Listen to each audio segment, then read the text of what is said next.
Saudara-saudari terkasih, selamat sore.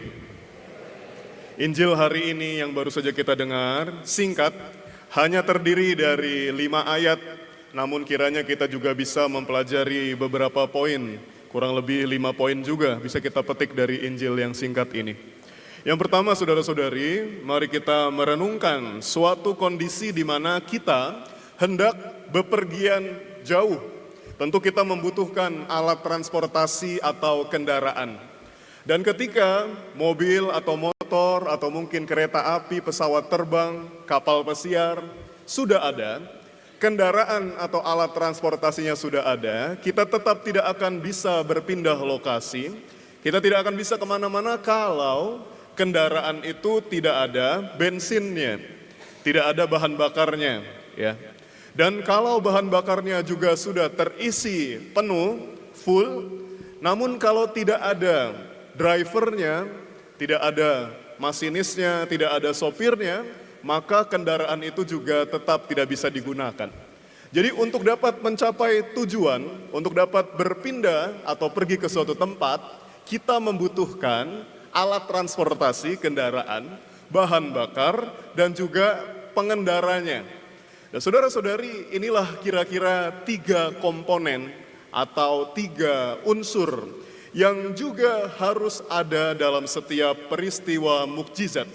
Hari ini kita mendengar dalam Injil suatu mukjizat Yesus yang terkenal di mana dia menyembuhkan 2 orang buta. Ada banyak kisah tentang penyembuhan, tetapi mari kita menyadari satu unsur yang sangat penting, saudara-saudari. Bahwa mukjizat itu tidak pernah terjadi dari kekosongan. Dalam teologi penciptaan disebutkan creatio ex nihilo. Tuhan menciptakan dari sesuatu yang nihil.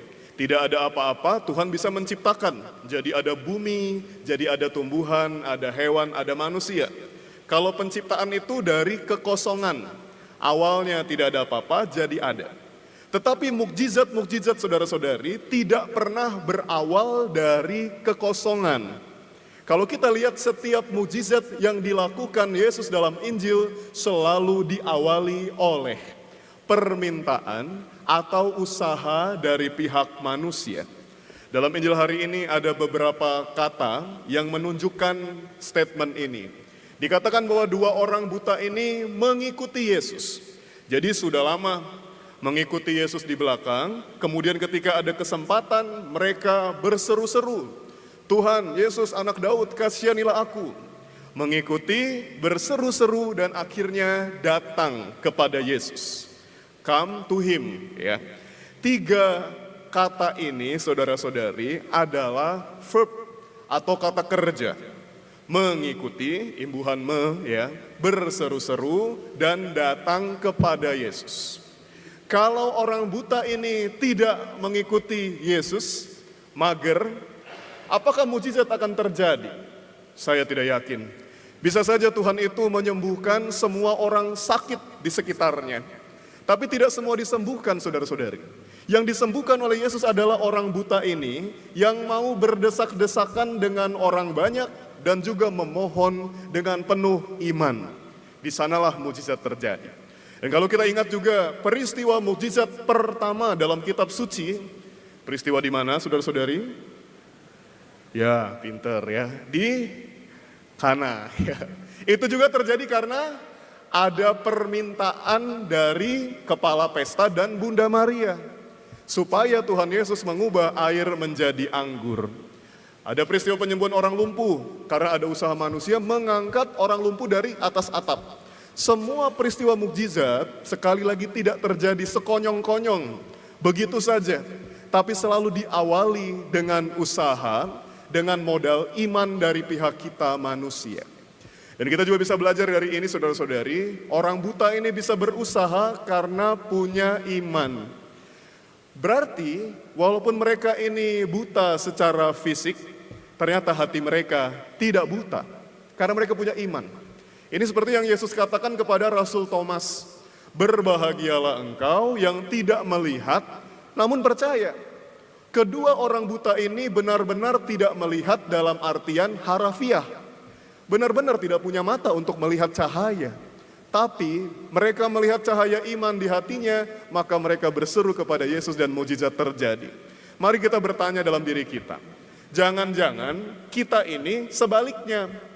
Kita bisa melihat dengan mata fisik kita, tapi mungkin mata batin kita buta. Mereka tidak bisa melihat secara langsung kenyataan atau fenomena-fenomena di alam. Tapi mereka punya iman.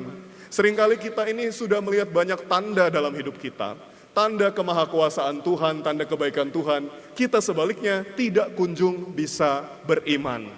Ini adalah refleksi bagi kita. Lalu saudara-saudari, tentu kita juga dapat merenungkan suatu hal penting. Kalau kita memohon, kita sudah berusaha, tapi kepada orang yang salah, tentu saja mukjizat juga tidak akan terjadi. Tahun jubileum ini temanya Spes non confundit, harapan tidak mengecewakan. Dalam Injil hari ini kita juga bisa belajar fidelita non confundit. Iman atau faith itu tidak akan mengecewakan kita, ya, tidak akan membuat kita disappointed. Kenapa? Karena kita beriman atau berharap kepada Tuhan. Kalau kita berharap atau beriman kepada manusia, saudara-saudari, yang ada hanyalah terus-menerus kekecewaan, ya.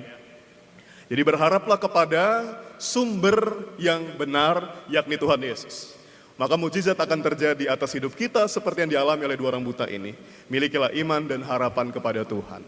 Lalu hal lain yang bisa kita renungkan, saudara-saudari, terakhir ya, jangan kepanjangan, nanti malah lupa semua. Ya. Yang terakhir adalah bahwa ketika Yesus sudah membuat mujizat, orang buta disembuhkan, Yesus berpesan supaya jangan cerita ke siapa-siapa. Memang di dalam setiap Injil, di dalam setiap peristiwa penyembuhan, saudara-saudari, ada dua sikap Yesus. Kadang-kadang Yesus itu menyuruh supaya menceritakan kemana-mana. Dalam Injil hari ini disuruh untuk tidak bercerita. Bukan berarti Yesus ini inkonsisten atau pelin-pelan, bukan. Tapi karena memang ada tujuan yang berbeda. Kalau Yesus suruh cerita kemana-mana, menyebarkan kabar bahwa dia membuat mujizat, Yesus ingin supaya orang di kampung itu semakin beriman. Terutama orang-orang yang memang belum beriman pada Tuhan.